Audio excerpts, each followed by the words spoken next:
direction, sets the stage to turn the page. At the raising of the curtain, I am hurting and uncertain of the parts that we have played. Why must the show go on? I can't say these lines again. Why must the show go on? Must I sing this song again?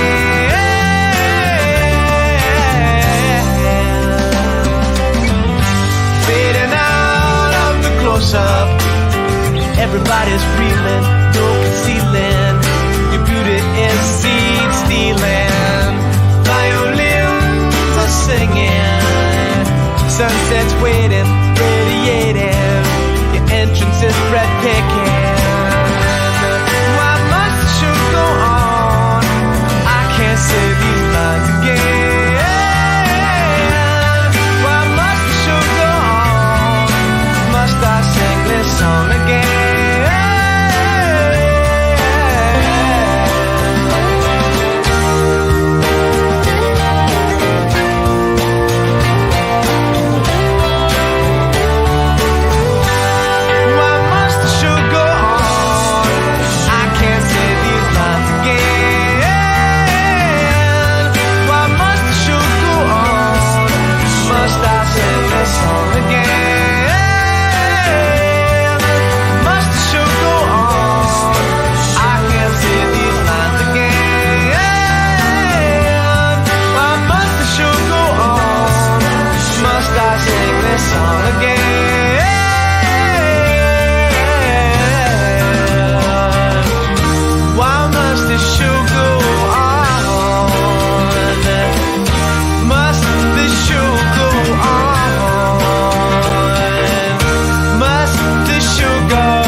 Hello, everybody. Welcome to episode 36 of the Four Wall Sunday Roundtable. We are joined by four fantastic programmers from around the industry. Today, we will also be debuting our limited animated series, Light Humor, which takes a humorous look at the world of lighting. It's something that we are super excited to put out. To talk about more about today's episode and light humor, I'll bring in my co-host Jeff Kreuter. Hey, Drew, how you doing? So is that 2 weeks in a row I didn't freeze at the beginning? I know. I know. We're good though. See, we're professionals. Sort of. Something. Hi. How are you? I'm doing good. Good. Back in Vegas, right? Yes, back in Vegas. Yeah. How was the trip back? It was good. It was a long. I think it was like a 12-hour drive. We hit traffic driving back from California, and that's not good. No, it was fun though. Well, I'm glad you're back. Same background, so that's good. No one would ever know if we didn't say it. That's true. Thanks everyone for watching. Hi everyone, and as always, thanks to Chris Barron for letting us borrow his song. You can download it, stream it places. Right. You can get it on Napster. You can go to Napster and steal it. No, don't do that. Download it. It's a great song. And yes, I'm very excited to show our first episode of Light Humor. I want to send a huge giant thank you to Corey Paddock and Skylar Smith and Ariel Chambers. And we've been working on this. We're kicking this off for a while. I'm really happy people are going to see it and then see more. Really is, aside from being fun and funny, hopefully fun and funny, it's a sort of a deep look at the inner workings of the designer-programmer relationship, if not maybe a little bit exaggerated, but maybe only a little bit. Our guest tonight can tell us firsthand if we got it right. And I'm going to plagiarize myself a little bit to repeat an intro from our first programmer episode. This episode is a little bit of a deep dive into a job that few people talk about. And when they do, they don't fully understand what it actually means. I will let our guests speak for themselves, but before we bring them on, which we'll do in just a second, I'm going to say that what they do is an invaluable, integral part of the process. Many people can operate a lighting console, and some call themselves programmers, but the people we are speaking with tonight take that to another level. And let's bring him in, Drew, and see what that means. Yep, our first guest is Anna DiNardo-Smith. Hello, Anna. Hi, guys. Thank you so much for joining us. Next is Alex Fogel. Hey, Alex. Hello. Hey. Hey, Alex. Is Hey, Jeff. Felix Peralta. Hey, Felix. Hey, everybody. And last and certainly not least, Jason Marin. Hey, Hello. Jason. Hey, everyone. Thanks so much for joining us. I can see I'm getting darker as the sun goes down outside. I wonder if maybe I'll just get maybe an orange blob by the end of this. So let's jump right in, and we're going to start with Jason. Jason, can you give us a brief description of the kind of work you do and where you do it? So I do a lot of different things. I do Broadway, I do theatrical touring, I do multi-camera television, single-camera television, live events, and even installations sometimes, like, permanent installations or automated installations. But I feel like my specialty is things that combine two or more different kinds of show, like Harry Connick's show on Broadway in 2019, or like the heavy metal concert that was in the 2016 Ghostbusters movie. Wow. That is quite a range. We'll get to that later. Anna, how about you?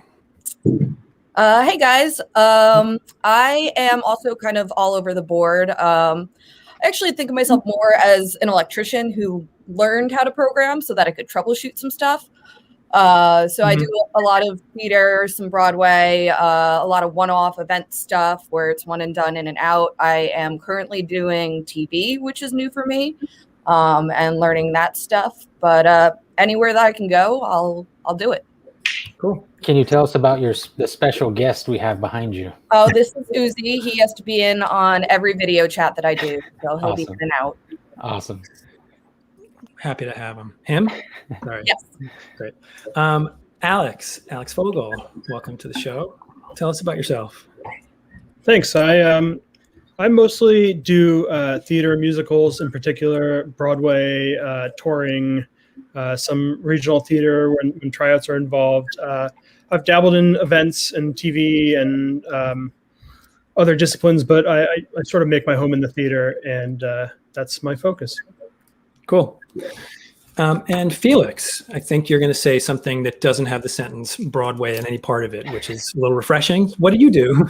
Well, I would love to have had some Broadway experience under my belt, but early on I started off in corporate and my first real job was actually at the Florida Atlantic University Theater, where I had some small theater experience in the early 90s. But for most of my career, I've been specializing in television broadcast events and live and touring events. Cool. And a lot of the shows that I've done I've been fortunate to have them be musically related. So when we get to talk about that later, we can talk about how, a tour and a TV show and how we sort of try to make them, combine together and still have the same vibe and same energy as you would want for the live event on broadcast. Yeah, absolutely. That's awesome. Felix, we'll stay with you. You had mentioned briefly of how you kind of got started, but how did you become a programmer? Where did all that start for you? Real briefly, I went to school to become an audio engineer. I'm a percussionist. Early on, I thought I was going to be a musician, and I quickly realized I'd be starving if I were to pursue that. So I fell into the technical side, the backstage side of it, and I got a degree in audio engineering. And as soon as I graduated, there was no jobs. There was a lot of internships, and I needed to start paying back student loans and stuff. So I took production jobs with the union, started doing lighting related projects. I remember one of my first shows was the Rolling Stones Voodoo Lounge Tour, I think in '92 in Miami. And I just remember, seeing all the automated lighting and the lighting, the creative side that the lighting world could offer, and I was hooked ever since. So I transitioned and started to find my craft in the lighting side of the world. Right, and we have an early photo of you with Kevin Lawson, who actually we had on this show. He was part of the show earlier in the year, or earlier last year. Holy shit! Yeah, one of my favorite guests. I too wanted to be a musician, but I didn't really want to be a musician. I wanted to be a rock star, and I also realized that I wasn't quite cut out for that. So here we are. Yeah. Sorry, Drew, go right ahead. Yeah, no worries. Anna, how about you? How'd you become a programmer, and where was your start? My start was running around the shop floor of Bash for a long time. I was born into this. My dad's been in the industry my entire life. I did my homework sitting behind a tech table. I learned how to run a spotlight when I was in first grade. I think we have a picture of that I sent you, Drew. You get the best photo award. Very, very early on. So it's just kind of always been a part of my life, and I've been in and out of it. And eventually I just kept doing it and getting better and better, and was able to turn it into a full-time career. So I was working at some colleges, eventually got my card with 21, programming through all of that. Phil Hirsch pulled me over into New York City, where I started working with Local One and doing stuff with them. Al Crawford brought me out on tour to program for Ailey, and now I'm dabbling in some TV while live theater is on pause. That's awesome. Cool. Speaking of Bash, the light humor O in the logo is a little nod to Bash lighting. So there's a little plug for Bash. Alex, how about you? Where'd you get your start? So like Anna, I also come from a theatrical family, oddly enough. My mom was a performer and my dad was an electrician. He continues to work on the sales side of the industry. I went to school, as far as being a programmer, I went to school to be a designer, actually. And I had never really, when I graduated from college, I was trying to be a designer. And I was fortunate enough to have learned the EOS in college young in its life. And, so my skills were sort of in demand, and the programming thing just sort of happened. And I realized that it was a really good fit early on. And it sort of, it satisfied both needs of mine to, be a huge nerd and also an artist and solve problems and do all those kinds of things. And one gig led to another, and it just sort of blossomed. Awesome.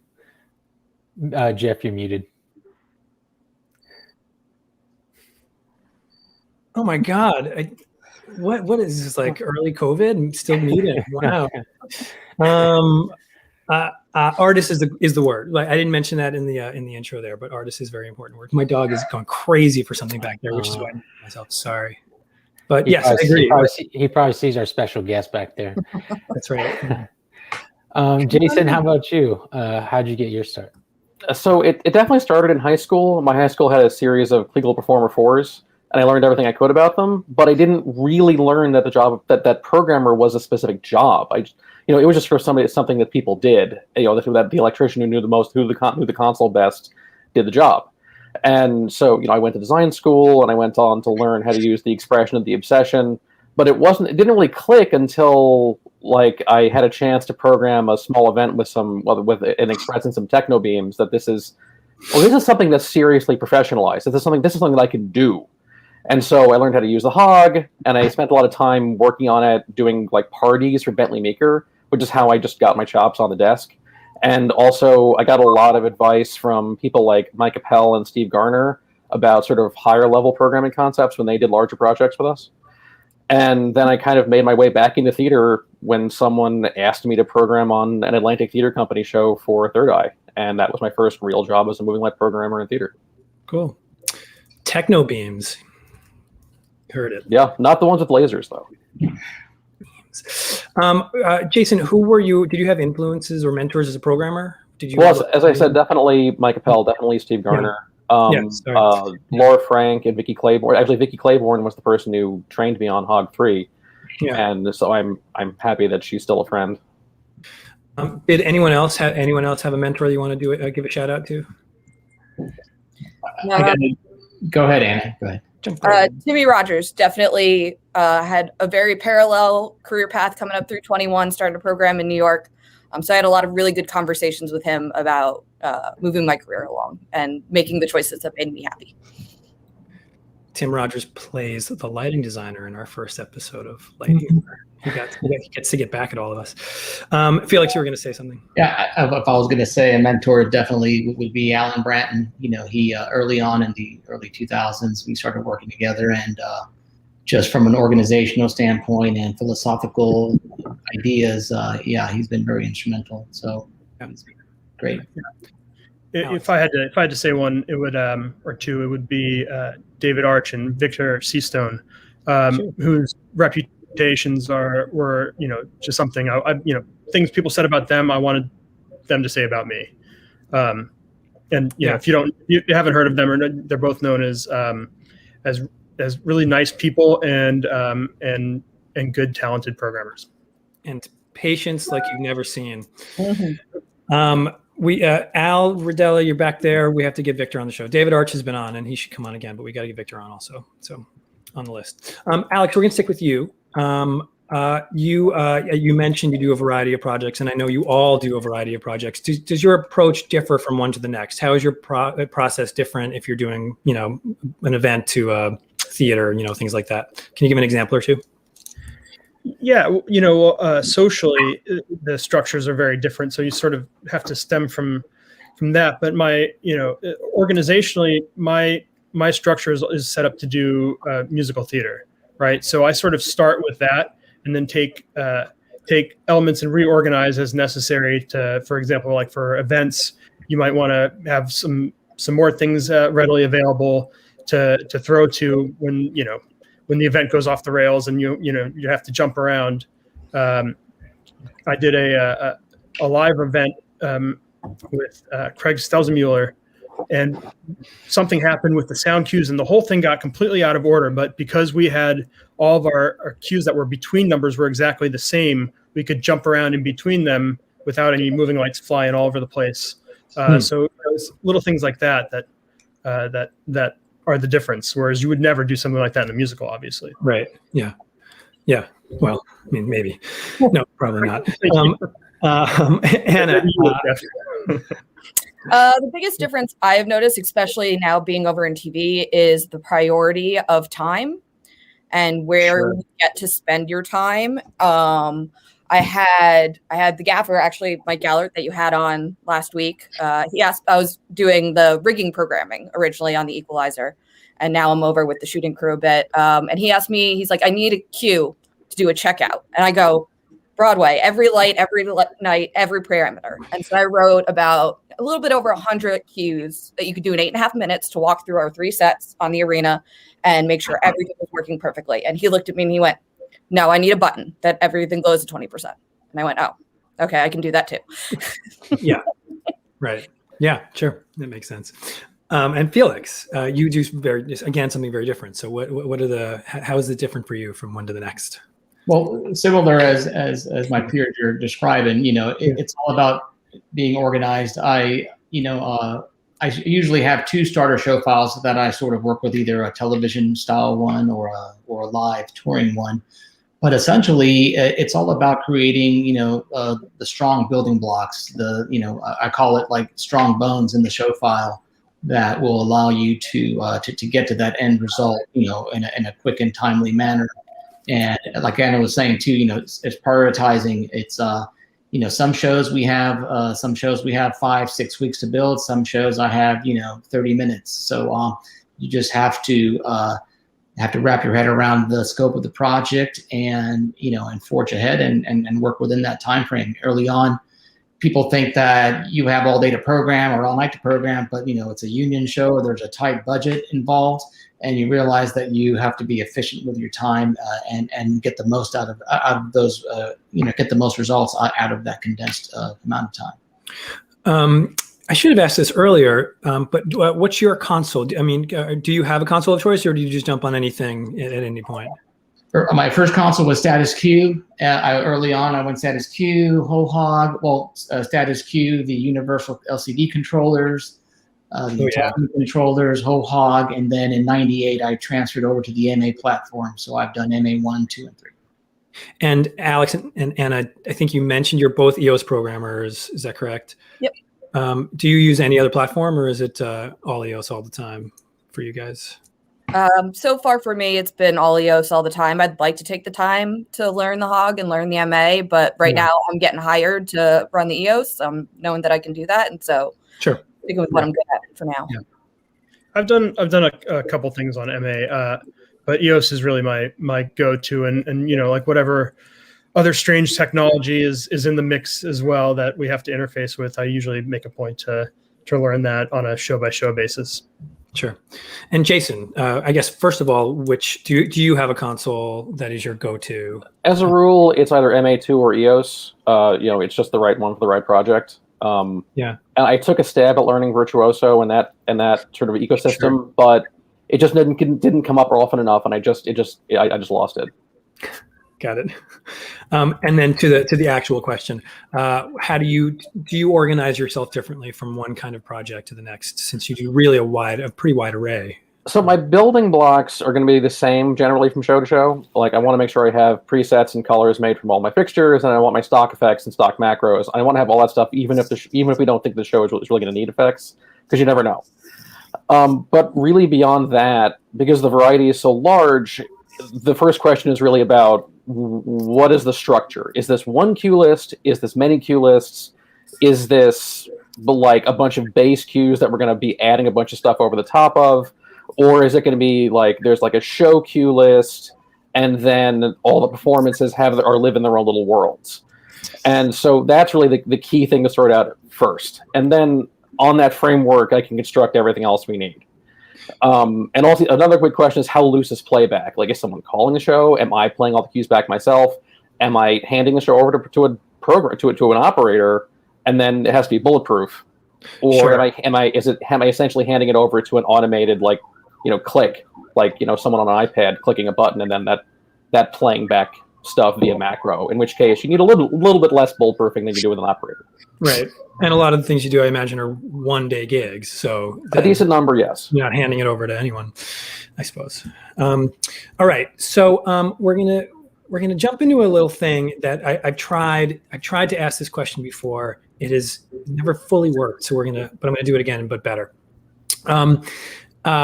So can you describe like a typical day of work? Either an actual day or a theoretical day, from when you wake up in the morning to when you go to sleep at night.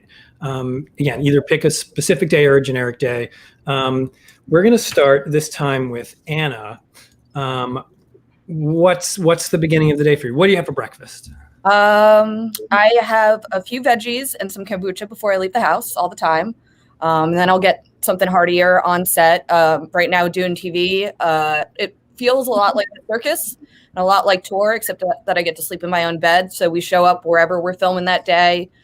We unload the trucks. We do what we need to do. End of the day, you load those trucks back up and get some sleep before the next day. In the before times, when I did Broadway, it was, get in at 8 a.m. for whatever load-in you were doing that day. Get about an hour and a half off until you have to go run your show that night, say hi to everyone in between, and just keep really busy. Yeah. So, Alex, what's the typical day for you? What do you have for breakfast if you go into work? Before you go to work? On a typical day of tech for a musical, Sure. I don't eat breakfast. I'm never hungry in the morning. So I just sort of get up, shower, brush my teeth, get dressed, leave, pick up a coffee on the way to the train.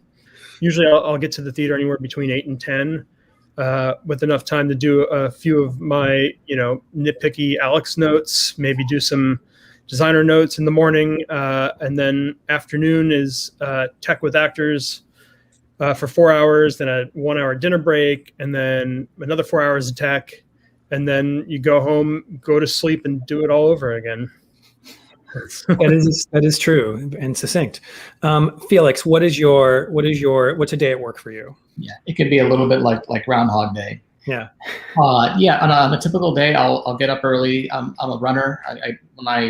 When I turned 40 several years ago, I started running just for balance in my life, and so I'll get up, I'll go run, and then I'll grab a coffee and an oatmeal on my way to work. And so light breakfast, power through until lunch, have a simple lunch, and more programming and building blocks during a regular rehearsal day. And then we usually we work, or we try to surround ourselves with a family of people that we consider great friends and loved ones. And after work, a group of us go have a nice dinner and reflect on the day, and then do it over the next day. But the relationship parts, I really enjoy that part of it. Sure, absolutely. And Jason, what is your typical day? Well, I could say they generally start out with tea and some kind of like bagel or something. It's just that's very important. That helps everything. Just that tells me it's time to get to work and do stuff. And then I would say that my rule generally for working on any day wherever it is to try and work whenever I'm on site. The kind of show it is tells you, as Anna was saying about time. So how much time do we have and what are we focusing on?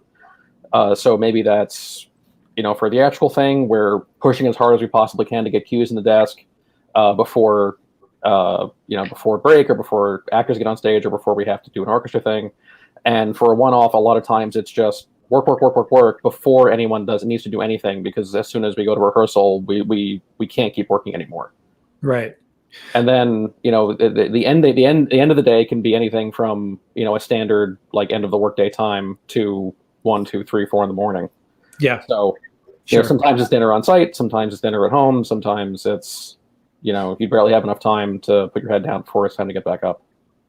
And Anna, on the TV set, what happens after, you start work? What time do things start actually rolling on the set you're on now? We actually have kind of a rolling schedule where we'll start at like 7 a.m. on Monday and then kind of do a 12 to 14 hour day. And then that kind of rolls throughout the week until you're coming in at 4 p.m. and going till 4 a.m. in the morning. Yeah. And that's kind of part of where it's good that it's kind of like a circus troupe. They've got food on hand. We've got crafty, we've got catering, like you've got all those needs taken care of wherever you land that day. You know what truck you have to find for what you need. Yeah. That's the nice thing. The theater, they have the morning coffee at 10 o'clock, which is, some of my favorite. I do miss that. Day. But, that's all they have though. Once those bagels are gone, there's no more craft in the service. Yeah. And it blows my mind how on those kinds of shows that Anna is talking about, where that day off somehow it just resets the schedule. And, even though you're losing a lot of that actual seventh day to sleeping and resetting your schedule, that doesn't count. And you're still expected to be back in at 7 a.m. on Monday. It's not cool, but okay. Yep.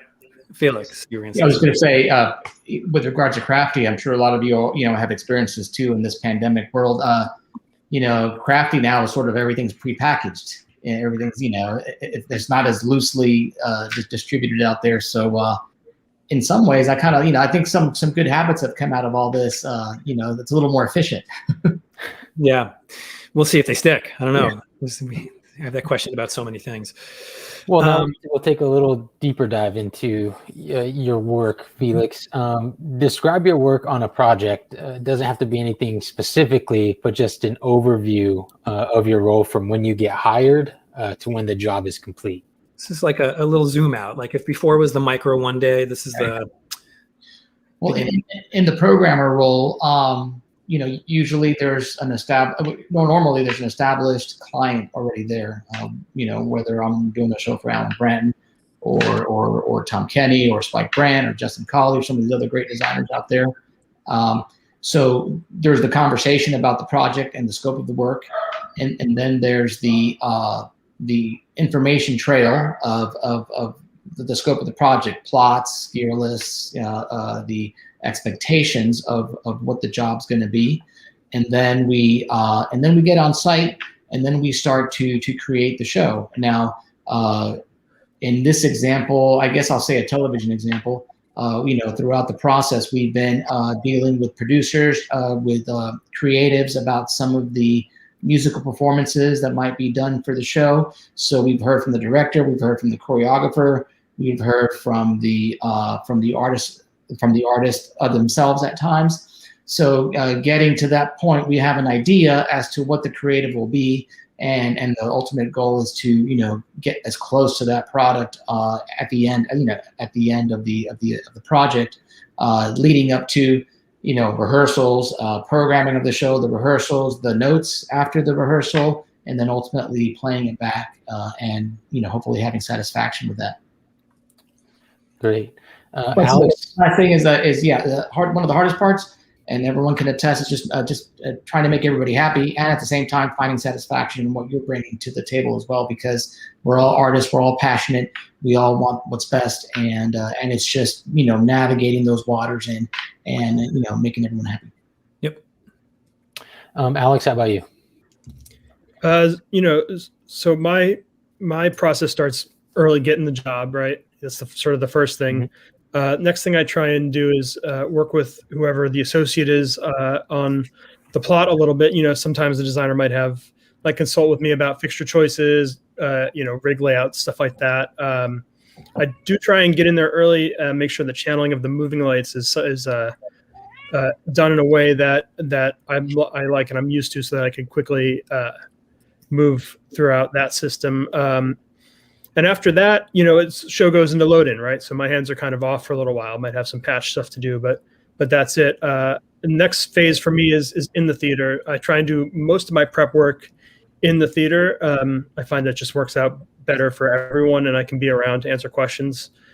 So do load in, and then we're off into dry tech, and then tech, and then then we're in previews for I think the longest preview session I did was 8 or 9, 10 weeks. I think with West Side Story, it was a long one. And once the show opens, it's sort of I document and I'm off. That's it. Great. Anna, how about you? It very, very much depends on what I'm doing. I was actually joking around with Teddy Reed, who's the show or the shooting programmer on Equalizer, that I don't remember the last time I had my own show file that was all my own. Because right now me and him are working in tandem in making sure that he's ready to shoot and I can get everything set up beforehand and kind of clean stuff up afterhand. But when I'm at Jazz and we're doing one-offs, we kind of have our basic Bible, our basic patch, and it's my job to know my room and know my show file on my desk. And then whoever comes in that day can describe to me what they want, and we can make that show happen for that day. And then, they're out the door the next. Or like when I worked with Ailey, they have a rep file. They have over 100 dances that they keep in one show file. I can't just come in and say, well, I want to do groups this way. Well, this is how I do my presets. I need to kind of fit and play in their world so that it can be passed on and moved on for a show that's over 60 years old and always being added onto.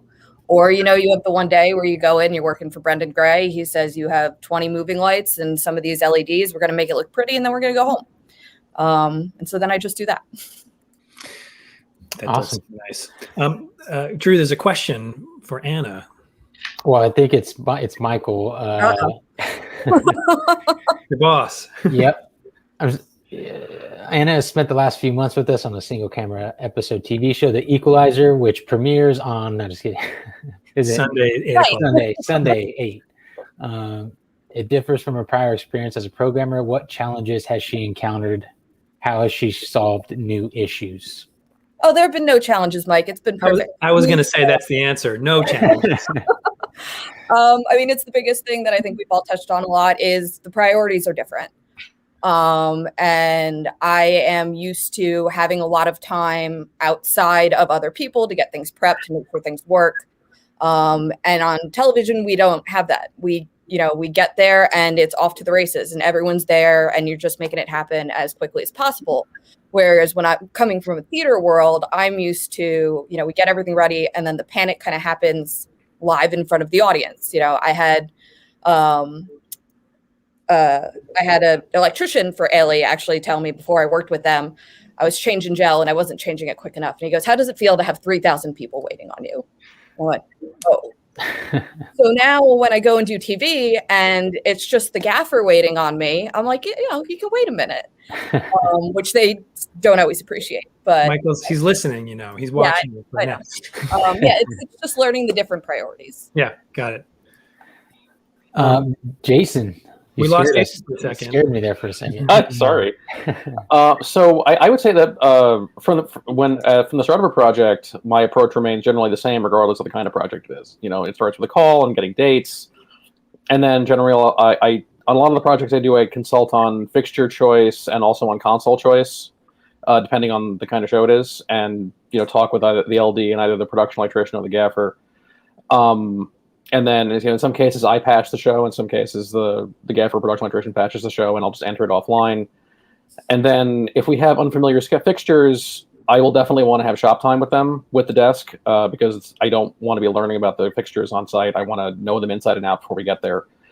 And sometimes I'll just do offline time building layouts and building magic sheets and sort of assembling whatever framework I can to help us once we're there.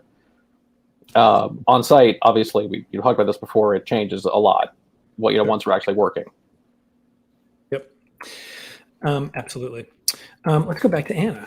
This is not a trick question from your boss again. It's an actual question. So, does your style or approach change depending on who you're working with, depending on the designer, or I mean, do you adapt to the designer or even director, or do they adapt to you between Alley and Jazzling and Center, things like that?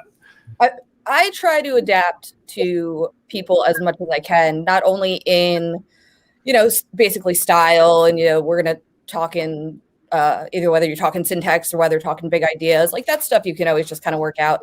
I feel like the biggest adaptation that you have to do is figuring out their personalities and how to work with people. What might trigger some people, or what makes people work easier, how involved do different people want to be in different parts of it. So I think that's the biggest adaptation between the different people that I work with is personalities. Yeah. And Felix, in your world, how about you? I think that's definitely the case. You have to get to know your designer, your client. Some designers are hands off. Some designers want to have their hand in the cookie jar and really help drive it. Some are great editors, and some want to help create it.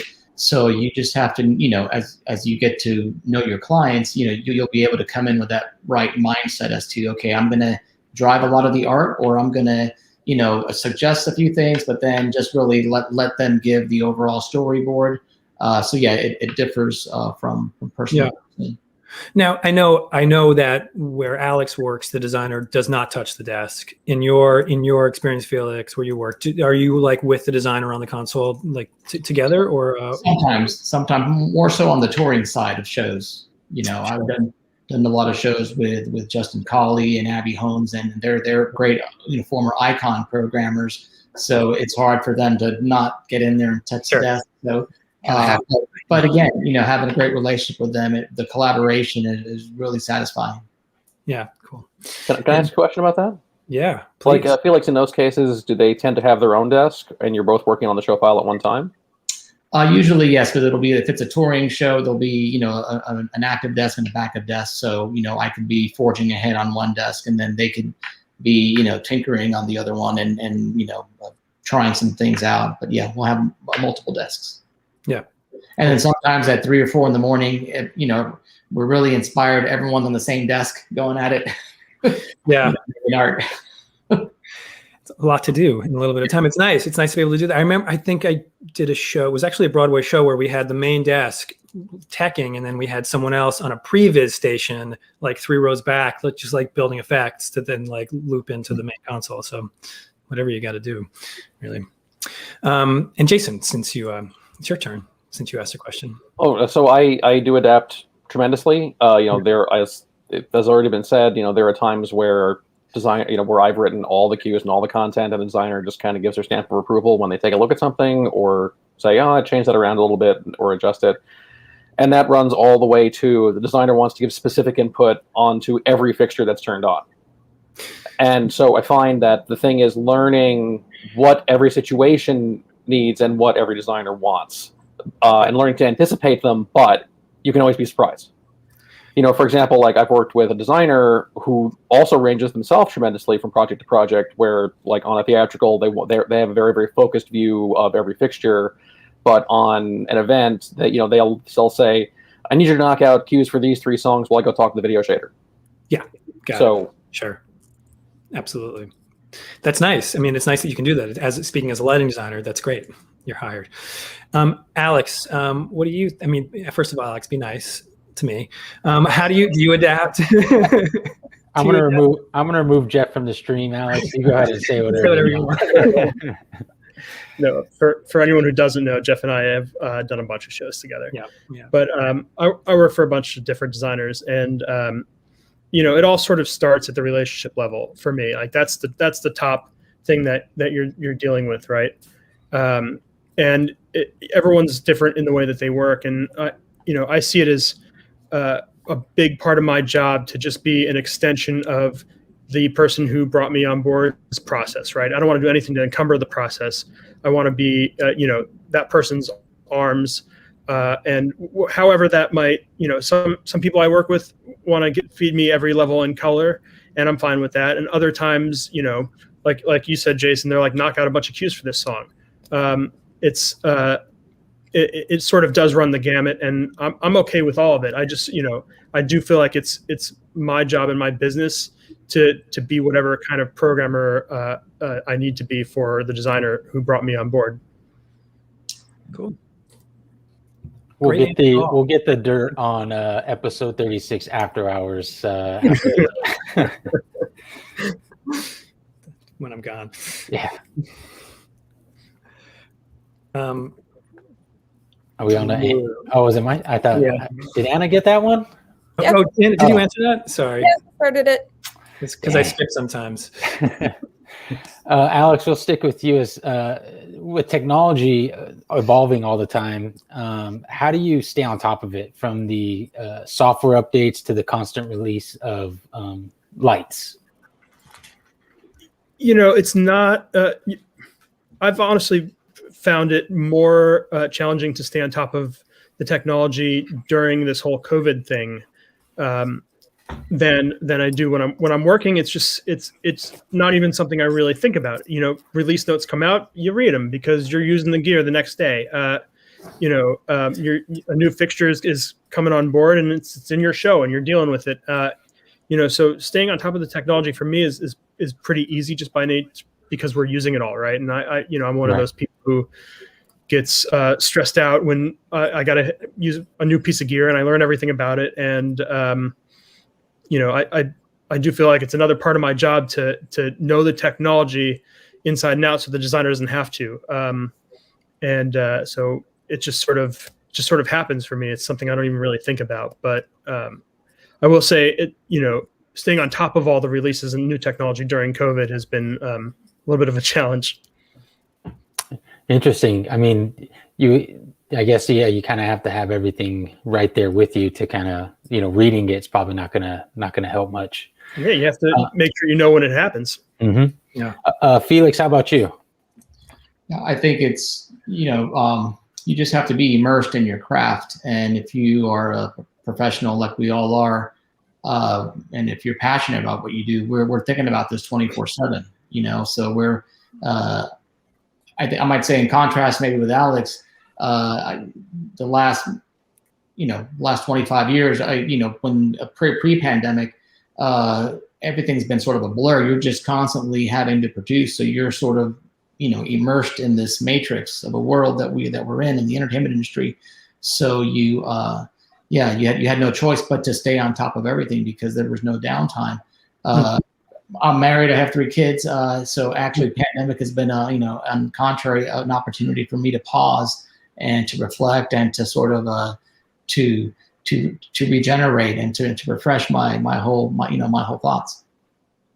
That's awesome. Yeah. Jason, how about you? How do you get your updates from gear? Well, Alex is totally right about release notes. It's not the best reading in the world, but it's key. If you want to learn about what's going on with the consoles or with Vectorworks or a lot of any of that other stuff, the release notes are where you're going to find that information that you need.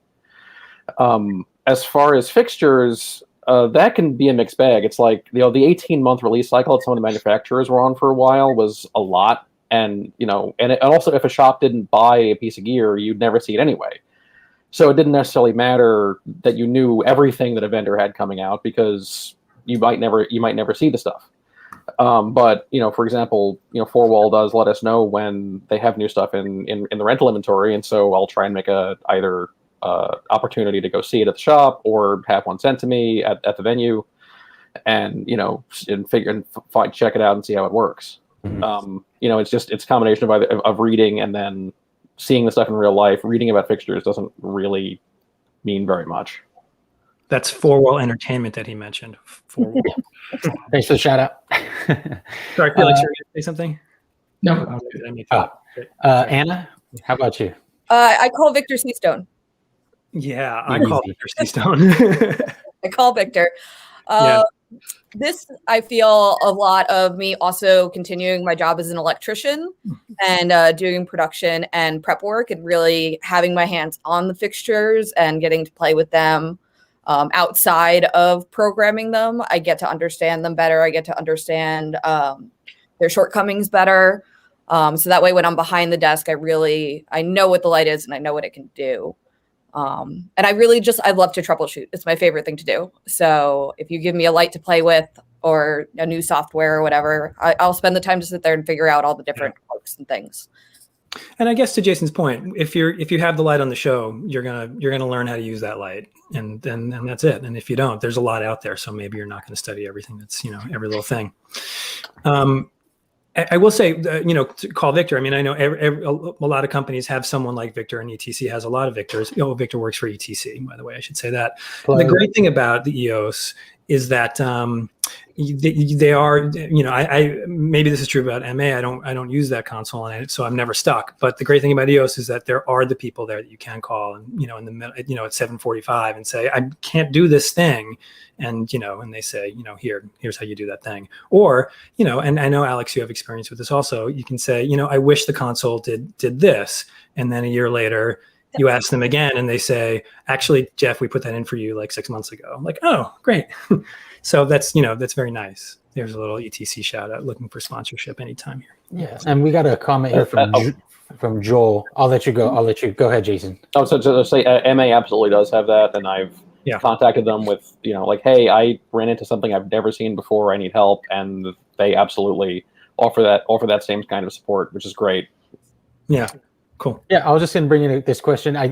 Everyone might have already answered it already, but it's when choosing consoles, what features and abilities do you look for? What feature in a console are needed for a Broadway show compared to a touring, concert, corporate event, or film? Is that just kind of personal preference at that point, or yeah? It's a big question. I mean, we could do a whole panel discussion on like EOS or MA. But Felix, do you have a thought on this? I mean, you are comfortable with the MA. Yeah, I think I've been fortunate at least since I joined the MA platform in '98. The majority of my shows, and as you go into pre-production, you usually almost all the time have had the opportunity to choose your console platform. So I can honestly say I haven't been in a situation where I had to.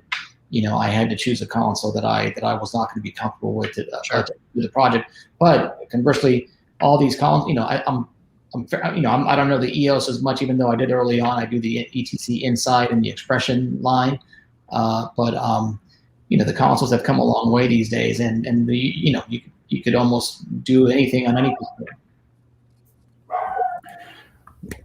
Let's talk about previs. Felix, I'll stick with you. What are your thoughts on previs? Is it a useful tool, waste of time? And has your opinion changed during the pandemic? The opinion has not changed during the pandemic. I see it as a very important tool in the building block process of my creating a show. For the shows that I do, whether it's on a tour build, you'll have to have it look realistic enough to show the band, to show the client, the production managers, to sell them on a lot of these ideas. But in the TV world, a lot of the times producers, people don't really want to see or aren't interested in seeing any of the initial previs looks. That's really for the programmer to organize themselves, to wrap his head around the rig, the band adders that are going to be there for each different performance. Just gives you an opportunity to really organize yourself and create those building blocks. So a very important tool, at least in my kit. I have to say, having stepped outside theater a lot over the last few years, it's shocking to me how much more previs is used outside of New York, and to great effect in the way I'm not sure New York has exactly figured it out yet, but maybe we'll get there. But Jason, what's your experience with it? My experience is it depends. There are kinds of shows where it can save you a lot of time, but also help you make a better product because you can get a lot of the stuff in the desk before you get to the venue. So, like, if you're doing like certain kinds of music or kinds of events, where you're going to have maybe 15 or 20 focus presets, not a ton. You can get a really good idea of what everything's going to look like, and you can get a bunch of queuing in the console. This is especially useful for things like that are going to be time coded, because then you can spend all that time really futzing with the time code triggers and making sure they're in exactly the right place. Then you can fuss with them once you see exactly how the rig responds in real time. And you can, once you're on site, you can update all those focuses and make them perfect. But for those kinds of things, it can really put you in a great place to start from once you're on site. For theatrical use, I think it can go a couple different ways. I personally haven't used it in theater, and I know folks who have tried have often said that you end up undoing a lot of the work you did ahead of time because, yes, that light doesn't work there, and then that sort of destroys the whole sequence when you replace that light with something else. Sure. Yeah. Anna, what's your experience with previs? I wish I had the time for it. I know it's a very useful tool for some other people, but so far, my previs is the equivalent of a napkin sketch. Sometimes that's all you need. On that. Alex, Alex, this is a two-part question for you. I want you to answer Joel's question from previous. Is there, just in specific to the console, is there anything you look for in a console specific to doing a Broadway show, or can any console do a Broadway show, do you think? You just know the EOS? Yeah, it's I think the best console to use is the one you know the best. Really, honestly, obviously the EOS was built with Broadway in mind. Yeah, so a lot of its features lended themselves pretty naturally to a theatrical environment. But that said, I think it's totally about the programmer you have, what they're comfortable programming. Yeah. Yeah, totally. And then in previs, I was going to ask you this question, forgetting that you and I previs an entire show that was in like canned 2 weeks later. But aside from that experience, what do you feel about previs? I think it's really great when you need it, right? It's about the time that you have. Oftentimes, I'm given enough time in a theater to get all my work and focuses sort of sussed out before the designer even comes in and puts a headset on, right? Other times, not so much, and then previs is a little bit helpful if you're trying to, figure out something complicated. Or I've used it before going from a Broadway show to a tour in order to reduce presets. That's often really helpful for us there. But sure. It's only if you need it, because it takes time to build to make previs work, right? So if it's not gonna if that time isn't gonna benefit you, why spend it? Yeah, I suppose the other thing in theater is that there's so much scenery. There's so much stuff in the way. You have to build all of that into your previs too, and that's a very complicated venture. So yeah, if it's useful, if you have the time to do it, or not so much if you have the time to do it. If you know you don't have the time in the theater, but you do have a time in a previs suite, then it's maybe worth it to put everything in and spend the time. Totally. We're going to see where all this augmented stuff with the EOS line, it affects our process. We haven't really begun to dig into it yet. But I think it has the potential to change things quite a bit for how we do things in the theater. Yeah, sure. All right, Drew, here we are. All righty. Yeah, we're doing great time. I know we got started a little late, but we're doing pretty good. And now it's time for Jeff's Roundtable Rapid Fire. Never Gets Old. Never Gets Old. I love the sax, the 80s sax solo. Anna, we're starting with you. Okay. Anna, something you recently watched Anna, something you recently watched on TV or streamed? I have very much been into podcasts. My TV has all been trash rewatching. My entertainment is purely podcasts right now. And what is it? What is your podcast of choice right now? Beautiful Anonymous is amazing. Great. Felix. During the pandemic, I quickly I saw Handmaid's Tale on Hulu. Beautiful, natural lighting, cinematography was incredible. Music performance. Just saw Arlo Parks on Jimmy Fallon. Simple, tasteful, very cool. nice. Excellent. Alex. I just started watching Brooklyn Nine-Nine, of which there are 120 episodes, and I'm 20 minutes, boom, boom, boom. Really easy. That's Funny. a great idea. It's not about me. I'm going to do that though. Jason. Recently saw Blade Runner 2049. All I can say is Roger Deakins is a genius. All right. Wow. Roger Deakins. He should be on the show. Wow. We'll try. Get him on the phone. Yeah. Jason, best advice you were given by anyone? Be the most useful guy in the room. Great advice. Alex? Keep your head down, cover your ass. Felix? To always light the money. Light the money. What does that mean? Sorry. That means just you're lighting the talent, the client. Right. Okay. That's what I thought. Got it. The star, Absolutely. the pop star. Totally. Yep. Star show. Anna, best advice given you by anybody? Do your absolute best, but don't take it all too seriously. Any day that someone doesn't die is a good day. Yes. These days. Sticking with you, Anna, an important skill needed to do what you do. Don't be the one to panic. Felix. I'd say grace under pressure. Similar. Alex. I will say equal parts nerd, artist, and politician. Yeah. Jason. Really learn how to listen, because so much of the job is translating abstract ideas. Yep. Jason, some least favorite thing you have to do as part of your job? The business of the business, like sorting out contracts and chasing payment and stuff like that. Horrible. Alex. I have the same exact answer. Negotiating money, contracts, getting paid, all of it. Felix. Same. Anna. We all have the same answer. I'm going to agree with them, and I'm also going to add on the institutionalized paternalism and racism within our industry. Yep. Thank you for that. Well said. Yep. Thank you. Least favorite part of the process for you, Anna? That's all the politics and negotiating and money and that. Yeah. Felix, least favorite part of the process, as you know, the design process, like the What work. was favorite part of the process? Was it favorite or worst? Or least favorite? Favorite. Oh, the Sorry. favorite. The Go favorite. back. Anna, favorite part of the process for you? My favorite part of the process is the audience's reaction. There is a cue in Harry Potter that you hear the audience every day, and I get to go, I did that. Awesome. Yeah. Wow. You know, Hi. So yes, Felix. the end of the project, whether it's a live 3-hour award show or a concert, satisfaction from coming together as a team and getting it done. Yeah. Alex, favorite part of the process for you? If it's a musical we're talking about, I'm going to go with the first orchestra rehearsal. That is, yeah. Jason. When we're going live, the first moment we are on live. Yeah. Cool.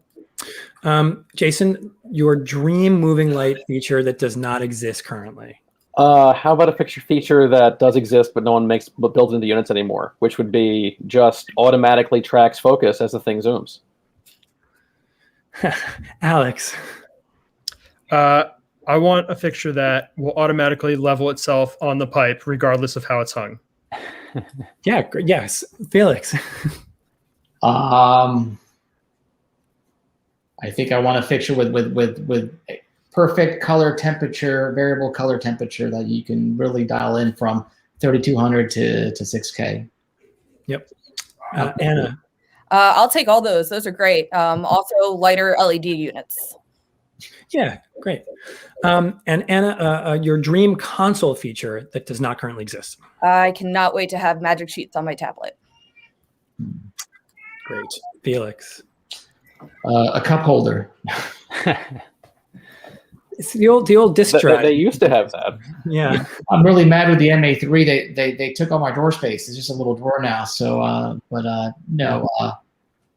Actually, not so far. It's nice to learn every day something new about it. Yeah. Alex. I would like a feature in the console that compensates for when moving lights are out of level. I'm sensing a problem consistently. When you work on a show for months and months at a time, like lots of fixtures get swapped out, especially if you have an older batch. And when they're out of level, it's just it's a lot of work to reproduce these really fine things you spend a lot of time and energy on. That's a really great point. If anyone's listening, that's a great idea. Jason. Fully calibrated color control. I don't care if GDTF delivers this, or something else does, but that's what I need. Yeah. Cool. Jason, first place you want to travel once you feel safe to travel? London. Alex. We got married this year, so I would like to take a honeymoon. Nice. Congratulations. Where do you want to go? Congratulations. We're thinking Greece. All right, great. Felix.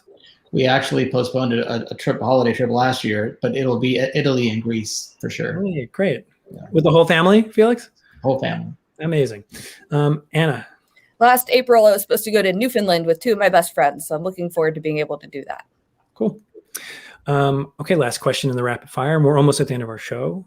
Anna, what do you miss most about live entertainment being shut down? I mean, obviously the audience that I said before. I also just miss the Midtown, walking down the street in between shows and just seeing everyone and knowing everyone on the street. And I miss my family. I miss my theater family. The whole thing. Yeah. Felix. Yeah, I miss the brethren, the brotherhood, the sisterhood, everybody, everyone working together, because a lot of us go from show to show to show, and it's our second family. So it'll be nice to see, to get back in touch with everyone again. Yep. Alex. So many things. The biggest one for me is just being useful every day. Yeah, sure. Yep.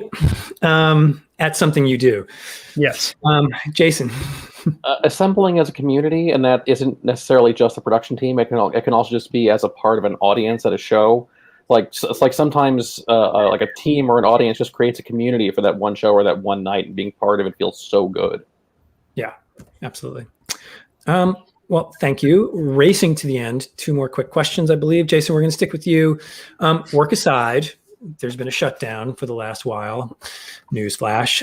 Anything you've ignored that you finally got to or want to get to? You still have some time, I think. Cooking something, hobbies. What have you been up to, Jason? Well, I'm spending a lot of time working on the podcast, actually. That I got started back when, I was on the show last in I think it was August or July. And so that's taken up a lot of my time.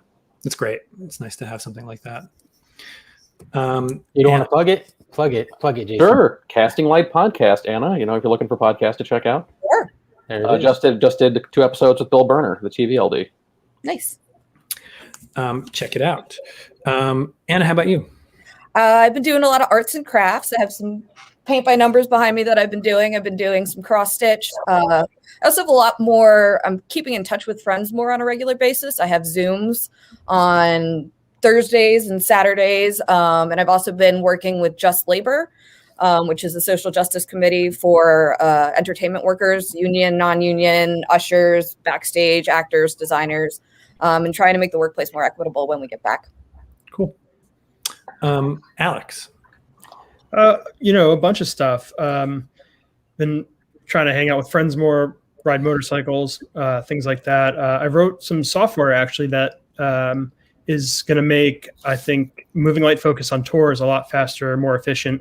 I had something like it similar, but it wasn't really official, and I really wrote it in a compilable language and to a point where I think other people can use it now, called Careful Focus Pro. Keep your eyes out for it.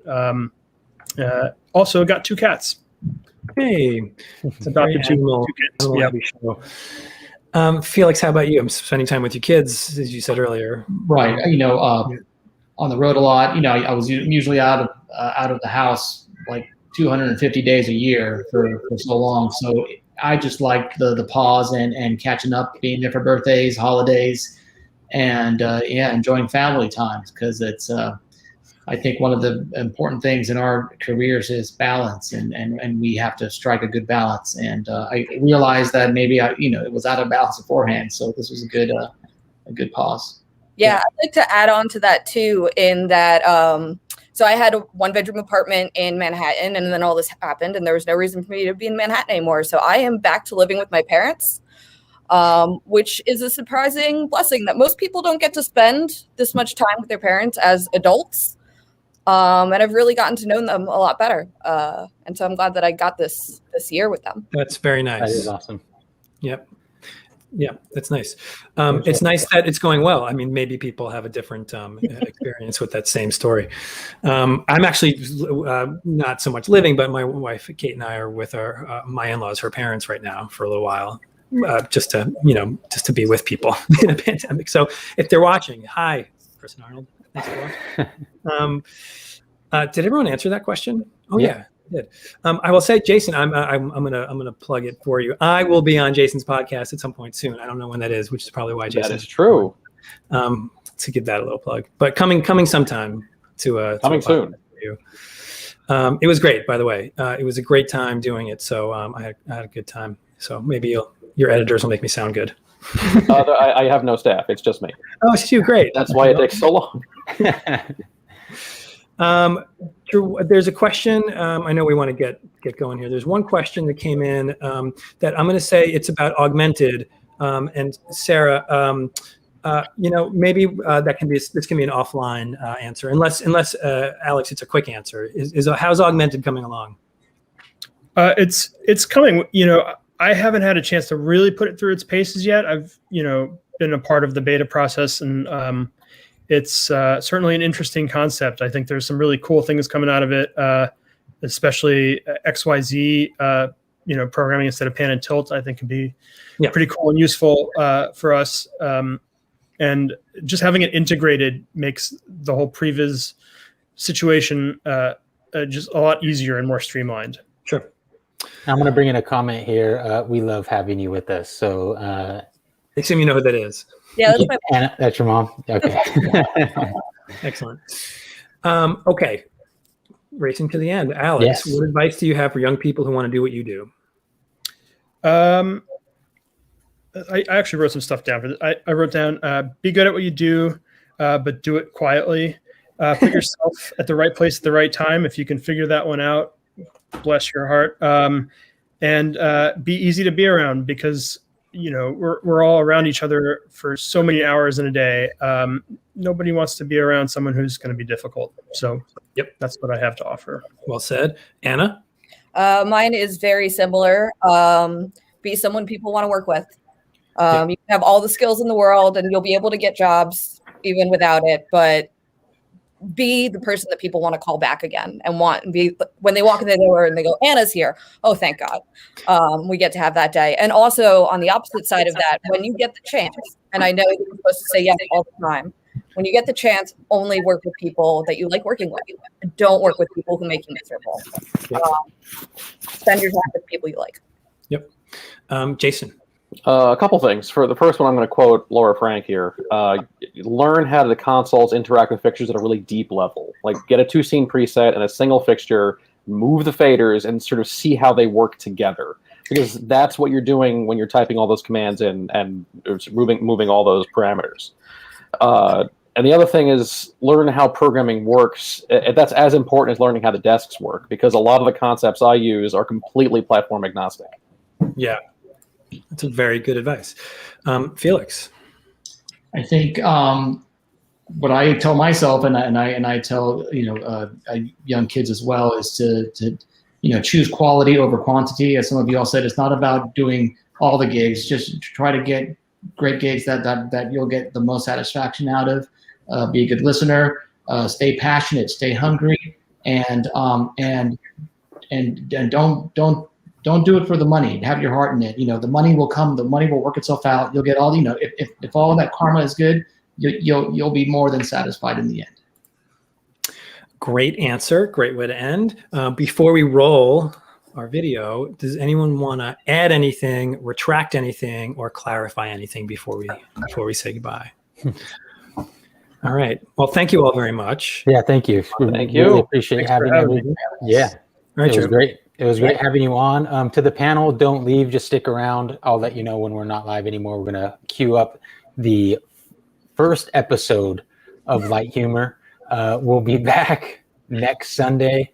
So we'll see everybody next week. This video that we're about to play will be premiering tomorrow on Four Walls, Instagram, YouTube, and Facebook. So if you want to watch it again, it'll be up on our social media pages. Yes. All right. Bye, everybody. Everybody. Bye. Take care. Stay safe.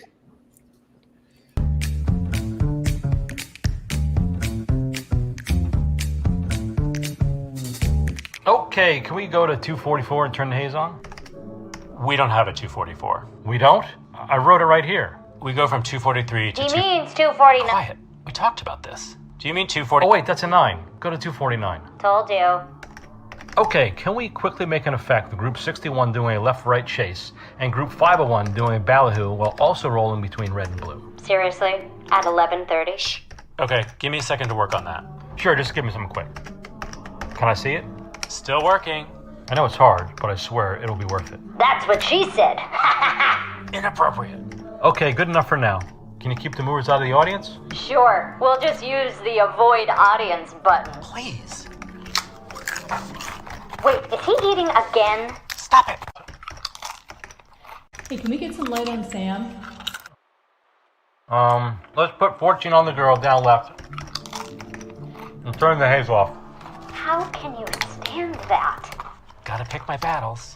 You can't have 14, it's currently on the drop. Oh, sorry. Let's put 15 on the girl and 12 through 14 as a little backlight. Hello? 14 can't come to the phone right now. Yeah, again, 14 is not available. Right, sorry. 15 on Sam. No, not her, the other girl. No, sorry, the one with the brown hair. Not the character Sammy. The actress Sam. Not the, that's the assistant stage Can she manager. wave a fucking flag? Okay, can you make a tighter on her? That's as small as it gets. I really want it smaller. That is not what she said. Oh my god. Okay, that works. Can you turn the haze on? Oof, this cue is missing something. Artistry? 77 at 30, at 35, 33, update.